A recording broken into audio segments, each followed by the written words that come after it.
வணக்கம், welcome to இல்லத்தரசி கோலம். வாங்க எங்கள் கார்டன் எப்படி இருந்துச்சுன்னு பார்க்கலாம். ரொம்ப அழகாக இருந்ததுங்க. ஒரு மாதமே சேர்ந்து இந்த அளவுக்கு பூ பூத்துதுங்க. ஏன்னா வெயில், அப்புறம் உங்களுக்கு செடியும் கொஞ்சம் சுமாராக தான் இருந்தது. இப்போ கொஞ்சம் தலைய ஆரம்பிச்சிருக்குது, இன்னி பூக்குங்க. ஒரு டைம் பூத்து முடிச்சிருச்சுன்னா அப்புறம் மறுபடியும் பூக்கறதுக்கு ரொம்ப டைம் எடுக்குதுங்க. பன்னீர் ரோஸ் பாருங்க எவ்வளோ அழகாக இருக்குது. மல்லிகைப்பூ பூத்துதுங்க இப்போ நிறையா. மல்லிகைப்பூ பாருங்கள் எப்படி இருக்குது. பன்னீர் ரோஸு பூத்துக்கிட்டே இருந்ததுங்க, அங்கொன்று இங்கொன்றுமா பூத்துது. புதினா நல்லா இருந்ததுங்க.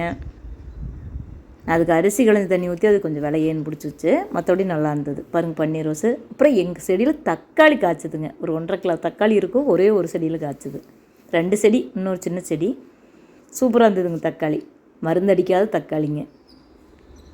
பாருங்கள், இந்த மாதிரி தாங்க இருந்துச்சு எங்கள் காலம். இந்த வீடியோ பிடிச்சா லைக் பண்ணுங்கள். தேங்க்யூ.